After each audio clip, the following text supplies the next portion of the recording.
நீங்க காதலிக்கிற அந்த நபர் உங்க உலகத்தையே சேர்ந்தவராக இல்லைனா, அதுவும் ஒவ்வொரு தடவையும் விதி உங்களை சேர்க்க முயற்சி செய்யும் போது ஏதோ ஒரு காரணத்தால் பிரிஞ்சுட்டே இருந்தா, கேட்கவே கொஞ்சம் வித்தியாசமா இருக்குல்ல?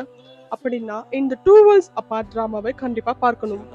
முதல்ல பார்க்கும்போது இது ஒரு சாதாரண காதல் கதையா தான் ஆரம்பிக்கும்.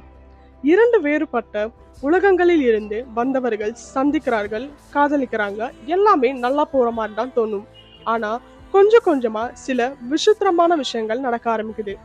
சில திடீர்னு காணாம போறாங்க, சில நினைவுகள் ஒத்து போகவே மாட்டேங்குது, நடந்த சம்பவங்களே மறுபடியும் நடக்க ஆரம்பிக்குது. அதுக்கப்புறம் வந்த ஒரு சீன் தான் மொத்த கதையும் தலைகீழா மாற்றிடும்.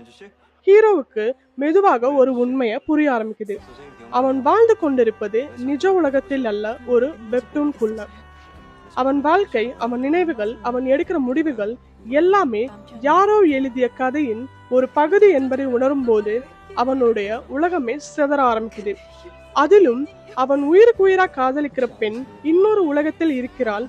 அவனை மீண்டும் சந்திக்கவும் தன்னுடைய விதியை மாற்றவும் போராடும் போது எதிர்பாராத துரோகங்கள், பல வருடங்களாக மறைந்து வைக்கப்பட்ட ரகசியங்கள், மனசை உடைக்கும் தியாகங்கள் எல்லாமே ஒன்றன் பின் ஒன்றாக வெளிவர ஆரம்பிக்குது.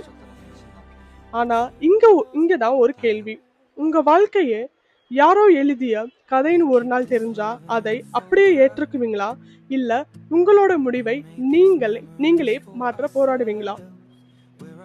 அதுவும் நீங்க காதலிக்கிற நபர் வேறு ஒரு உலகத்தில் இருந்தால் அவங்களுக்காக எல்லாத்தையும் பணயம் வைப்பீங்களா?